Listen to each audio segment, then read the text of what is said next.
Divine power क्या होती है, डिवाइन फेमिनाइन की ऊर्जा कैसे फॉर्म में आ रही है। इस वक्त मैस्कुलाइन और फेमिनाइन दोनों ऊर्जा जाग रही है। कैसे पता चलेगा? आपके सराउंडिंग एक्शन ओरिएंटेड ऊर्जा है।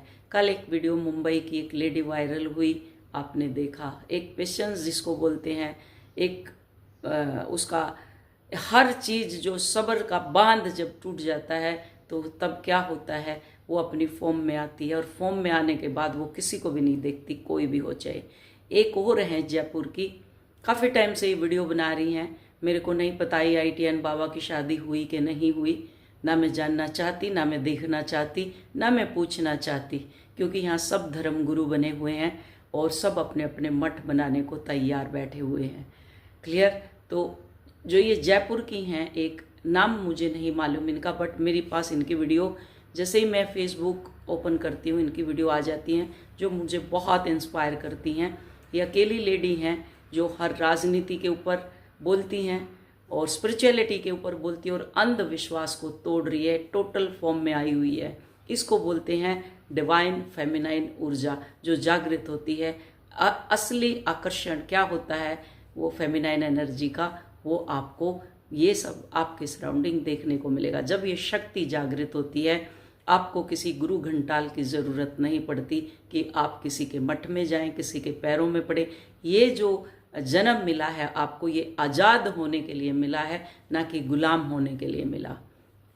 आप हर चीज़ से आज़ाद होते हैं, हर बंधन से आज़ाद होते हैं, हर रिश्ते से आज़ाद होते हैं, हर नाम से, धर्म से, जाति से, कास्ट से, हर चीज़ से जब आज़ाद होते हैं आप, तब जा कर के आपका मोक्ष, जिसको कहते हैं हम मोक्ष दिला देंगे। मोक्ष किसको बोलते हैं? जब हर चीज़ से आप ऊपर उठ जाएं, मृत्युंजय बनते जाएं, मृत्युंजय के जीतते जाएं हर चीज़ को। ये भी जीत लिया, ये भी जीत लिया, ये भी जीत लिया, जिसको मृत्युंजय बोलते हैं, वो बनते जाते हैं, उसी को मोक्ष बोलते हैं। तो जब आपकी सोल स्वतंत्र होती है, आज़ाद होती है, तो तब क्या होता है, तब आपकी जो अंदर की ऊर्जा है, मैस्कुलाइन और फेमिनाइन ऊर्जा, वो जागृत होती है। जब दोनों बैलेंस होती है तो उसको डर नाम की चीज़ खत्म हो जाती है अंदर, बिल्कुल डर खत्म हो जाता है उसके अंदर से, क्योंकि मैस्कुलाइन एक्शन ओरिएंटेड होता है और फेमिनाइन जो एनर्जी होती है वो नर्चर करती है।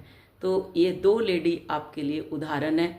तो आप लोग जैसे आप लोगों के तो सिर्फ रोना, गाना, चीखना, चिल्लाना यही ख़त्म नहीं हुआ। आज बीमारी है, आज हेल्थ इशू है, आज ये है, आज पैसे नहीं है, आज ये। तो आप क्या ग्रिड के ऊपर काम करेंगे और क्या आप किसके ऊपर काम करेंगे? आप खुद देख लो आप कौन सी उसमें आते हैं। तो जैसे कोरोना आया था, जब सब लोग पैदल चल चल के कुछ मर गए, कुछ पहुंच गए, कुछ डिस्ट्रॉय हो गए, आपका वो हाल होने वाला है। और ये धरती किसी का बोझ को एक्सेप्ट नहीं करती। पाप का घड़ा जब जब भरता है तब तब फेमिनाइन शक्ति जागृत होती है, जिसको आप बोलते हैं, मैंने शिव, वो क्या बोलते हैं उसको, दुर्गा सप्तशती पढ़ ली, दुर्गा जागृत हुई। किसी ने कवच दिया, किसी ने खप्पर दिया, किसी ने कुछ दिया, किसी ने कुछ दिया।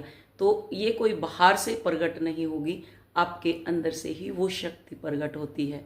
जब ये शक्ति प्रकट होती है, इसी को बोला जाता है फेमिनाइन, यानी शक्ति ऊर्जा का जागृत होना। कहाँ होगी? आपके शरीर में। कैसे होगी? इनर वर्क से होगी। कब होगी? जब आप प्योर फॉर्म में आ जाएंगे, शुद्ध हो जाएंगे, जागृत हो जाएंगे, तब ये आप। अगर आप भेड़ चाल में ना रहे, किसी गुरु घंटाल इन द सेंस, मैं किसी के धर्म पे नहीं बोल रही, किसी के पीछे भेड़ चाल की तरह आप नहीं चलोगे। इन हवन करने से कुछ नहीं होगा, इन जाप करने से कुछ होने वाला आपका नहीं है, कुछ भी होने वाला नहीं है। सच बोला इन्होंने, ये ह्यूमन ट्रैप है टोटल। अपने को प्योरिफिकेशन में लेकर के आओ। आपके अंदर एक ऊर्जा है, उस ऊर्जा को जागृत करो। कैसे होगी? आपके जो चक्राज हैं, आपकी जो चिति शक्ति यानी कुंडलनी शक्ति जिसको बोलते हैं, वो आपकी डोरमेट की तरह पड़ी हुई है। जब वो जागृत होती है, लाइन होकर के यूनिवर्स के साथ कनेक्ट होती है, तब वो पावर में आती है और जागृत होती है। तो ये आपको करनी पड़ेगी। कोई इसको कर नहीं सकता। कहीं आप सोचिए दूसरा कोई कर देगा, कोई नहीं करने वाला। दूसरा आप ही कर सकते हो और कोई दूसरा इसको नहीं कर सकता। अगर कोई बोले कि मैं आपका ये कर दूंगा, आपको हीलिंग दे दूंगा, आपके चक्र जागृत कर दूंगा, आपकी कुंडलिनी को जागृत कर दूंगा, ये कोई भी करने वाला नहीं। आपको रास्ता बता सकता है, आपको उस ट्रैक पे चढ़ा सकता है। जैसे ट्रेन में टिकट ले करके, ट्रेन का टिकट जो होता है वो ले करके आप ही सफ़र कर सकते हैं, या आपके टिकट पे किसी रिश्तेदार को नहीं बिठा सकते, क्योंकि उसके ऊपर एक आधार कार्ड का आपकी छाप लगी हुई है, उसके ऊपर आधार कार्ड की। तो उस सफ़र, उस ट्रेन का टिकट तक कोई दूसरा आपको प्रोवाइड कर सकता है, लेकिन सफ़र आपको अकेले करना है। ऐसे ही आपके अंदर की यानी भीतर की जर्नी है, उसको कोई दूसरा अंदर जाके साफ नहीं कर सकता। उसको जर्नी को आपको ही कंप्लीट करना है। उस सफ़र में आप उतरे हैं, एक टिकट परमात्मा ने आपको दिया हुआ है। कोई भी आपको रास्ता बता सकता है, कोई मेंटर जो अच्छा होगा वो आपको रास्ता बता देगा, लेकिन यात्रा आपको पूरी करनी है अपनी। होप इन लेडी से आपने कुछ सबक सीखा होगा, क्योंकि मर्द तो सारे मरे पड़े हैं, मैस्कुलिन जितने हैं सारे फेमिनिन। वो नाचने पे लगे हुए हैं, खाना बनाने पे लगे हुए हैं, उनका घर के काम करने में देखा आपने, वो कुकिंग में लगे हुए हैं, घर में पोछा झाड़ू करने में लगे हुए हैं, डांस करने में लगे हुए हैं, मेकअप आर्टिस्ट बने हुए हैं। मैस्कुलिन एनर्जी का ये काम रह गया है, और जो फेमिनिन ऊर्जा है वो बाहर निकल के काम कर रही है, आपने देखा होगा।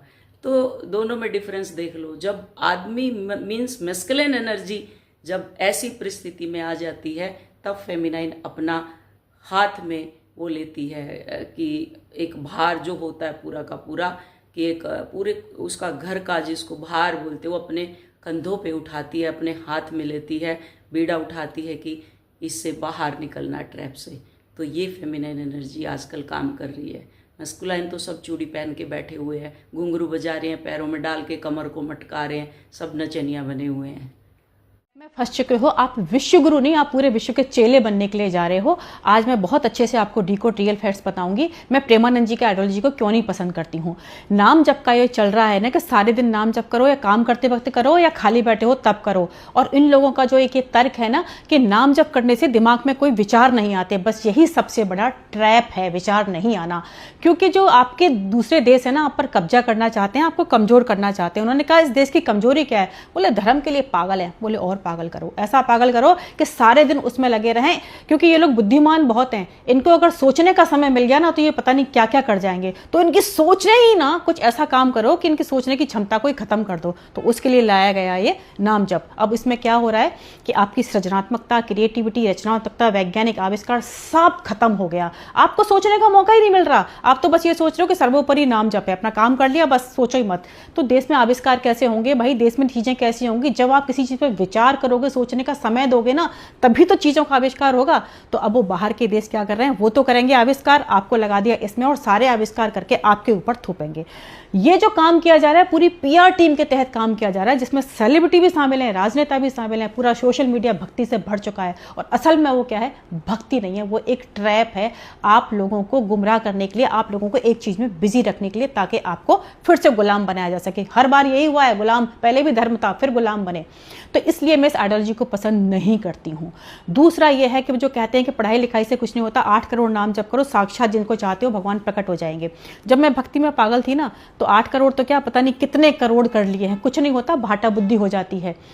आपको ईश्वर कोई ऐसे प्रकट नहीं होता है, वो आपका खुद का जो ट्रांसफॉर्मेशन होता है ना, वही तो ईश्वर होता है। वो सत्य और ज्ञान और प्रेम 3 चीज से होता है, और किसी चीज से नहीं होता है। दूसरा वो कहते हैं कि वृंदावन धाम की बहुत महिमा है, इंसान को इलाज कराने के लिए भी वृंदावन धाम से बाहर नहीं जाना चाहिए, इतनी निष्ठा होनी चाहिए आपको धाम के प्रति। तो मैं उनसे ये पूछना चाहती हूँ, उनकी दवाइयाँ, इंजेक्शन, डायलिसिस सब वृंदावन में बनते हैं, बाहर से नहीं आते, डॉक्टर सारे वृंदावन के ही हैं। तो ये दोगली चीजें ना करें। और संन्यास धर्म बिल्कुल अलग होता है। सन्यासी मचान पे रहता है, लाइट कैमरा एक्शन पे सन्यासी नहीं रहता है। जैसे देवरा बाबा थे, मचान पे रहते थे, ना गाड़ी से चलते थे, ना पैदल ही चलते थे। तो सन्यास धर्म और आध्यात्मिक गुरु दोनों में बहुत फर्क है। अब आ जाते हैं इस चीज़ पर कि वो किशन सहाय जी को आप पूरे सोशल मीडिया पे घेर रहे हो उस तरीके से कैसे। तो मैं आज आपको एक बात बताती हूँ। इन्होंने एक देवी उपासक का बहुत बड़ा अपमान किया था, और इन्होंने कहा था कि वो उनकी देवी जो है हमारे श्री जी के उसमें झाड़ू लगाने के लिए भी औकात नहीं है उस देवी की। एक इष्ट का अपमान आप कैसे कर सकते हो इस तरीके से? और जिस पद पे आप धार्मिक गुरु अपने आप को कह रहे हो, और एक इष्ट का अपमान। उसी दिन मुझे लग गया था कि इनकी आध्यात्मिकता भी शून्य है। जिस तरीके से प्रदीप मसरा पर गरजे थे ये उस बात को लेकर, उसी समय मुझे समझ गया कि अभी आध्यात्मिक स्तर पर ये नहीं पहुंचे हैं। एक तो क्या है ये वीडियो